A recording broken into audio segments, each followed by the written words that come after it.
Bonjour à tous et bienvenue. Des départs, des arrivées, des rumeurs, des revenants, des démentis sur Twitter.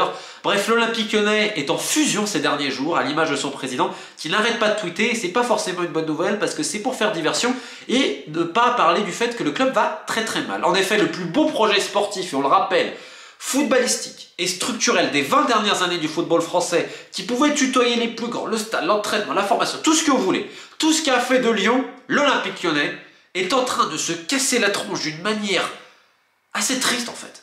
Parce qu'en plus c'est risible ce qui est en train de se passer. Pour faire simple, Lyon est en train de devenir une des risées du foot français. Et a même rejoint le clan très fermé du Micmac. Et oui, sur l'échelle de Kita de la mauvaise gestion, les Nantes, les Valenciennes, les Niort, les Bordeaux, les Saint-Étienne, Amiens, Angers, ce que vous voulez, Lyon a intégré ce cercle très fermé. Il y a 3 ans encore, quand Juninho, il y a 2 ans j'ai un doute, veut faire Ismaël Benasser, à Lyon, on dit Lyon veut pas vraiment le faire, notamment à cause de l'agent en question, Moussa Sissoko. Il voulait pas trop parler avec lui. On disait que nous, on avait une ligne de conduite, ce que vous voulez. Ah, mais là, aujourd'hui, il y a une ligne de conduite, allez hop Alors là, ça met des agents, des mandats club, t'as de l'argent qui sort, tu sais pas trop comment. Alors, j'ai rien contre cet argent turc, je crois Serkan ou Sekran, j'ai un doute, qui se fait surnommer Serkan le Blédard. Lui, il a porte ouverte. Gilles Favard, qui faisait les rendez-vous pour Colomboani, c'est tout bon. Pareil, grand ami de Vincent Ponceau au demeurant. Alors bon, si tu dis non pour Moussa Sissoko, Gilles Favard ou Serkan Le Blédard, bon d'accord, pourquoi pas. Et c'est n'importe quoi. Rudy Rabat, oh bah tiens, on lui met un mandat pour le deal de Paqueta à West Ham. Alors, par l'opération du Saint-Esprit, Lyon a donné de l'argent à un agent sur le deal de Paqueta, qu'ils ont vendu, hein. Alors que le deal a été fait par l'associé du fils d'un des propriétaires de West Ham, David Sullivan. Salif, j'ai un doute sur le nom. C'est lui qui ramène l'offre, hein. Il était côté West Ham. Pourquoi l'OL a mandaté un mec pour lui donner autant d'argent? Bah va falloir poser la question, ça aurait pas servi à autre chose. Je pense qu'à l'OL, il y en a qui mangent bien par contre. Alors, classico des autres agents, aujourd'hui, sont en train de faire les chaises musicales et l'Olympique Lyonnais, ce club-là, qui avant était un modèle, oh merde. Donc, d'abord, c'est une énorme tristesse. Parce que ça montre que le club a déjà rend fou. La plupart des mecs deviennent zinzin, à l'image de l'ancien coach Peter Bosz qui est devenu zinzin. Mais en plus de ça, ils font n'importe quoi. Et c'est clownesque par fainéantise, arrogance et aucune remise en question. D'ailleurs, vous remarquerez que les dernières interventions, c'était pour dire que c'est de la faute de Juninho. C'est Juninho pour Rudy Garcia. Donc, Juninho, je pense que si demain il neige à Lyon, bah peut-être que c'est de sa faute aussi. Alors, attention, il a fait des erreurs, Juninho. Mais ils ont tout fait pour le saborder. Et il l'a annoncé. Il l'a annoncé ce qui allait se passer. Bref, retrouvons nos esprits et on va déjà reprendre le rachat pour comprendre la situation. Après des mois et des mois et des reports, John Textor est finalement propriétaire de l'Olympique Lyonnais. Et il est en train de nous faire un numéro de communication textorien incroyable. C'est-à-dire, je contacte les journalistes, les influenceurs, mais regardez comme je suis cool, je suis sympa, j'aime le foot et tout. Bref, il le fait un peu tout le monde et c'est vrai qu'il est super fort dans la communication. Et les fans ont le droit de le croire. Je me dis, attends, il y a eu l'histoire, il allait convaincre le joueur il voulait pas aller à Lyon, etc. Le joueur brésilien, etc. Je vais y aller. Il se met en scène encore une fois. On se met en scène. On rappelle quand même, parce que c'est bien aussi de se mettre en scène, mais il y a aussi les faits. On rappelle que la formule de base qui devait racheter l'Olympique Lyonnais, au final, c'était pas vraiment ça. On rappelle aussi que c'est pas son pognon. C'est des prêts, etc. Lui, il a mis que 5 000. Je vais être très clair encore une fois. Il a énormément d'argent, Textor, comparé à nous, c'est sûr. Mais il n'est pas milliardaire. C'est pas son pognon. C'est pareil quand il va racheter d'autres clubs. Je rappelle qu'à Botafogo, les investissements espérés sont pas venus. Je rappelle que Molenbeek, son club en D2 belge, il leur a dit qu'il faut monter en D1 parce que je vais pas refinancer à vide en D2. Ok. Le projet de John Textor, indépendamment de toute la communication, des réseaux sociaux et tout, parce qu'on est en train de construire une histoire, et je le comprends, c'est ce qu'il fait, c'est que son groupe, il fasse un SPAC. Alors je suis pas assez expert financier pour en parler, donc je laisse ça aux experts. Mais pour faire très simple et vulgarisé, c'est il valorise son groupe, où c'est pas lui qui a mis le pognon, il est récupéré par des prêts, etc., et des potes milliardaires et tout ça, en leur vendant du rêve. Ensuite, il prend le groupe, il revend, et il se barre. Le projet, il est là. Que ça soit clair, net et précis. Et j'ai eu énormément de mensonges là sur le sujet. On a quand même écrit l'homme qui valait 3 milliards et tout. C'est ça. Les conseils qui sont passés, c'est il y a une offre cet hiver pour un joueur, on le vend. C'est la grande braderie Lyon. Alors, on parle des finances depuis un moment. Le rachat était nécessaire pour pas mal de choses, notamment pour ces actionnaires qui ont pu vendre plein pot et qui ont tout fait pour que ça se fasse. Quitte à ce que le club, derrière, l'avenir soit quand même un peu incertain, les mecs voulaient leur pognon. Faudra jamais oublier ça. Et parce qu'à ce prix-là aussi, c'était trop cher pour le marché. Donc vis-à-vis de l'action et tout ça. Mais faites très attention, et on en reparle dans 2 ans, du numéro de magique en train de s'opérer sous nos yeux. Donc, derrière ça, aujourd'hui, c'est la grande braderie. Et la grande braderie, elle va aux joueurs, parce que les mecs veulent se barrer. Malo Gusto, il veut se barrer. Loukeba, ses agents etc., lui font miroiter que Kimpembe au PSG, bon, pourrait partir, pourquoi pas prendre un gaucher, etc. Loukeba, il dit à tout le monde que s'il peut se barrer cet hiver, il se barre. Tagliafico, il est dégoûté de ne pas avoir signé à Brighton. Cacré, il est dégoûté de ne pas avoir prolongé, surtout quand il voit ce qui se passe à Milan. Lacazette, Tolisso, c'est pas non plus la grande joie depuis qu'ils sont revenus. Genre, les mecs, s'ils démentent, je vais rigoler, hein. Parce que au club, tout le monde est au courant. Il y a une ambiance dégueulasse. Les mecs en ont marre. Le staff ne sait pas ce qu'ils foutent là. D'ailleurs, ils se sont dit, mais on a mis les pieds. C'est l'improvisation générale, une ambiance assez délétère en interne, parce que tu as eu quand même quelques frictions, je vais taire les noms des mecs qui se sont foutus sur la gueule. Des joueurs qui ont été pris en grippe par les fans, etc. A raison ou tort, je suis pas là pour parler, je parle de l'ambiance, elle est délétère. Les fans sont logiquement désabusés par ce qui se passe, et on peut que les comprendre, parce que là aujourd'hui ils vivent dans le passé, comme les dirigeants. Et là, t'as Aulas qui revient, voilà, pour essayer de faire un peu le pompier, on en avait parlé, c'est le numéro de communication. Mais c'est désastreux, il n'y a rien qui a été anticipé. Alors je vous parle même pas des transferts qu'on pensait faire. L'an passé, oh Azmoun c'est bon. Et j'en ai parlé, et la personne pourra confirmer quand elle verra la vidéo. J'avais dit à un pote à moi qui suit le club, je lui avais dit, hey, un pote à moi iranien, il parle au père d'Azmoun. Je lui dis, mais Lyon, mais jamais, je vais me dire à un mec du club, je lui dis, mais Azmoun il vient pas chez vous. Ah non, mais chez vous il est confiant, etc. Comment moi je peux le savoir que le mec va pas venir et que les mecs au club ils sont persuadés que c'est le cas? Non mais, oh, là pareil avec le joueur brésilien. Chirou est allé aussi essayer de le convaincre. Véridique l'histoire. Au sortir de l'entretien, le mec a dit jamais je signe à Lyon. Mais les mecs t'ont fait de la communication, le signer, etc. On n'anticipe rien, les fins de contrat, mais en fait on réagit un an avant que les mecs soient en fin de contrat. Oh putain, les mecs sont en fin de contrat. Alors le Kawar il est différent. Le Kawar est différent. Et aussi parce que des fois il y a des mauvaises négociations. On avait parlé du Kawar. Mais les autres, oh ça fait pas la première. Là on parle de Dembélé et tout. Mais anticipez les mecs. Mec, il y a eu 50 contrats, tu pouvais pas anticiper auparavant? Non? Et tu te réveilles au dernier moment. Oh merde, qu'est-ce qu'on fait? Et là, c'est exactement ce qui se passe dans le mercato. Là, l'OL va finir par un panic buy. Les mecs sont paniqués parce que, pourquoi? Parce que c'est comme d'habitude le FC Twitter, ils voient les réactions des fans. Oh là là, qu'est-ce qu'on va faire? Qu'est-ce qu'on va faire? Qu'est-ce qu'on va faire? Le club est dans la réaction, mais jamais dans la planification. En fait, ce qui est triste, c'est que l'Olympique Lyonnais, qui est censé être un club de foot, c'est un club de tout sauf de foot. C'est la communication.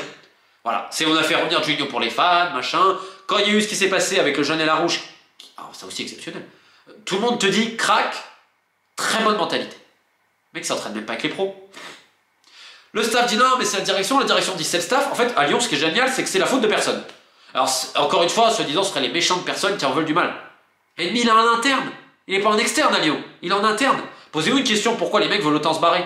Et les joueurs se sentent trahis par la direction, parce qu'ils se disent, ils se protègent entre eux, voir les déclarations d'Aulas vis-à-vis de Bruno Chéreau et Vincent Ponceau, mais jamais vis-à-vis des joueurs.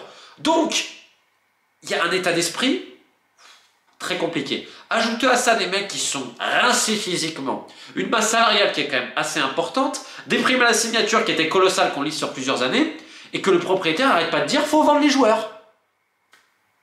Il n'y aura pas de qualif en Coupe d'Europe à la fin de saison. Hein. Le staff, ils sont conscients, les joueurs aussi. Il n'y en aura pas.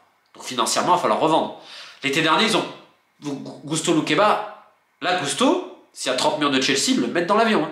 Ils le mettent dans l'avion direct. Hein. Et qu'est-ce qu'on voit? Numéro de communication, Ryan Cherki, l'info sort, soi-disant le PSG voudrait tout faire pour Cherki, etc. Et ensuite on dira, regardez, on est fort, on garde nos meilleurs éléments, etc. Numéro de communication. Encore une fois, hein, c'est pas du foot, hein, la communication. Et là, on va parler un petit peu plus de ce qui se passe en interne. Donc physiquement, t'as des mecs qui sont cramés. T'en as d'autres. Alors, je vais pas parler de dossier Renan Adelaide, je le connais pas, vous avez du genou vis-à-vis de Séville. N'oubliez pas que Séville, ils ont eu la possibilité de faire Bryan Gil au dernier moment, parce que Tottenham, etc. Donc ça les arrangeait bien aussi. Donc je préfère être prudent vis-à-vis de ce dossier. Là au moins t'as des mecs qui sont cramés, la préparation physique ça n'a pas été... Donc il y a un problème physique déjà à ce niveau là. T'as des mecs qui veulent que les autres courent pour eux et tout ça. Je vais pas parler de la composition de l'effectif où on redit il n'y a aucun ailier. Il n'y a aucun ailier, t'as des attaquants comme Moussa Dembélé qui ont besoin de centre, etc. C'est aussi un concept quand même. Cet été Moussa Dembélé, on réclame des 25 patates, il reste un an de contrat et en plus à Lyon on fait très bien comprendre qu'on compte plus sur lui. C'est vrai, vachement de bonne valorisation du joueur. Quand un club arrive, le club il sait très bien que t'en veux plus, donc forcément il va pas te faire une grosse offre. Encore une fois, c'est géré n'importe comment. Et l'état des joueurs qui sont désabusés par ce qui se passe. Je vais même pas parler du centre et de M. Vulliez, on en a suffisamment parlé. Et au mieux, tu as deux hommes, M. Ponceau et M. Chéreau. Alors on l'avait expliqué, hein. C'est pas le boulot que M. Chéreau qui va les tuer. C'est on fait revenir des revenants.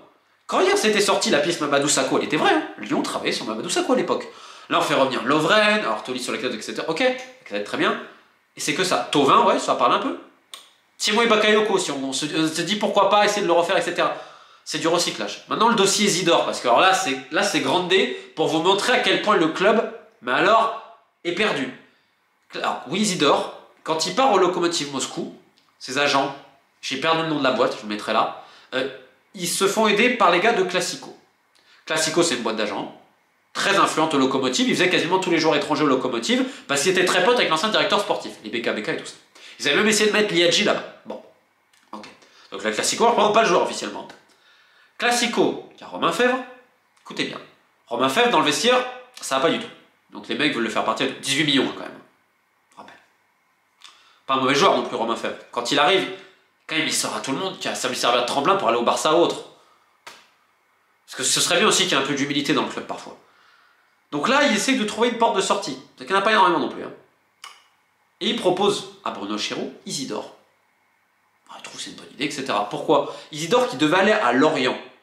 Parce qu'en plus, Isidore, à Lorient, plutôt en bon terme. Donc ça se fait, etc. Sauf que on propose ça à Chéroux dit ok, pourquoi pas. Les mecs n'ont pas suivi rien. Hein. Donc finalement, tac, après on le met en contact avec Laurent Blanc et tout, et voilà. Et donc en fait, on les tourne pour le ramener. Pourquoi? Parce que Classico derrière, ils vont se mettre dans ce deal-là pour ensuite faire passer Romain Fèvre à Lorient. Parce que si Isidore va à Lorient, bah Fèvre il peut pas bouger à Lorient.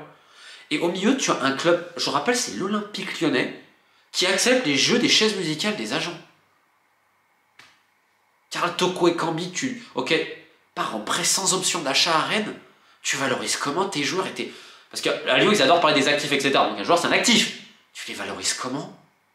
Pareil, dans les propositions, etc. Cet hiver, ils avaient la possibilité de faire l'Aïdouni, par exemple. On leur propose, non, c'est pas intéressant. Bon, il va juste chez le deuxième de Bundesliga. Un mec en plus bien... Non. Donc ça marche que sur les copains. Les copains. Alors, on va encore créer au complot, mais ce qui est en train de se passer à Lyon, c'est dramatique. Je ne parle pas d'un peu de certains micmacs aussi à la formation et tout le reste, parce qu'on pourra en faire des vidéos qui durent des heures et des heures. Dans le même temps, j'avais expliqué au début les relations Textor-Olas. Olas, lui, il a jamais caché qu'il aimerait terminer président de la Fédé française, et il attend que les mecs lui demandent. Je n'ai parlé dans la dernière vidéo des jeux en coulisses. Et là, aujourd'hui, il aura peut-être la majorité au COMEX. Donc tu as une direction qui ne s'entend pas vraiment. Et un propriétaire, un non-propriétaire qui est d'ailleurs absent. Hein. Je tiens au demeurant, il a sorti son numéro de communication sur le joueur brésilien, mais globalement, il est absent. On veut vendre les joueurs. En même temps, on veut se qualifier en Coupe d'Europe. Comment? Ton meilleur jeune actuellement, El Arouche, il s'entraîne même pas avec les pros. Et ça fait un tollé. C'est le tollé sur les réseaux quand c'est sorti, qui a poussé l'OL à communiquer. Mais c'est lunaire ce qui se passe. Dans le même temps, tu as ton staff qui se pose des questions. Tu as un effectif qui est toujours pas adapté avec aucune complémentarité. Le vestiaire, il est un peu fissuré, t'as les clans, etc. Et c'est aussi normal par les résultats sportifs. Tu tires la langue et t'arrêtais pas de dire non mais c'est bon, on va remonter, on va se qualifier en Coupe d'Europe. Parce qu'à Lyon, il n'y a pas de responsabilité pour les uns et pour les autres. Non, ça va. Pour terminer d'ailleurs sur le n'importe quoi, la paranoïa du club, il y a une anecdote qui est tellement parlante. Le cas où SM Aouar, avec son frère, les agents, etc., on a parlé sur les dernières vidéos, je vais pas revenir dessus. Par contre, lui, il s'était fait pousser la barbe, etc. un peu et tout. Et je crois que t'es allé à la Mecque ou autre. J'ai un doute sur ça. Mais en tout cas, au club, t'as des mecs qui se sont dit « Oh là là, ils se radicaliseraient pas là ?» Voilà, pour vous montrer à quel point l'ambiance elle est psychédélique. Le mec se fait pousser la barbe, « Oh là là !» Donc après, comment tu veux que les joueurs se sentent bien? Dans le même temps, comment tu veux que les joueurs et leurs agents n'aient pas envie de démonter le club quand tu as un directeur sportif qui fait appeler d'autres agents qui essaient de les mettre en appelant les clubs pour les vendre pour, excusez-moi l'expression, baiser les agents en question? Comment tu ne veux pas que ces mecs-là, après, fassent un retour de bâton? Comment? Bref, il y a encore quantité de choses à dire. Il y a aussi plein de bonnes personnes à l'intérieur du club qui ne demanderaient que bien faire leur boulot, même si on le rappelle, le départ de plein d'historiques et de plein de bonnes personnes, en plus, on leur a mis un coup de pied aux fesses, etc. Bah, quelque part, tout ce que tu as fait à tant de gens, tu te le prends dans la gueule. Et puis là, tu n'as plus l'excuse de dire c'est Juninho, c'est Florian Maurice, c'est Peter Bosch, c'est Bruno Genesio, c'est la boulangère, on ne sait pas trop. Bah non, peut-être que la responsabilité, elle en vient aux principaux dirigeants, à ceux qui ont vendu le club à Monsieur Textor, aussi, parce que dans 1 ou 2 ans, je pense que les fans ils vont réclamer quelques comptes. En final, Lyon, je suis désolé de vous dire ça, c'est plus un club de foot aujourd'hui. C'est un placement en bourse pour certains, c'est une manière de faire du pognon pour d'autres, et d'autres d'avoir un très bon train de vie, et pour certains également de faire manger les copains. Et malheureusement, tu as des milliers et des milliers de spectateurs qui viennent au Groupama Stadium ou qui regardent chaque semaine les purges qui doivent se taper. Encore une fois, j'ai bien peur que dans le football, les cocus, ça soit les mêmes. Keep the faith.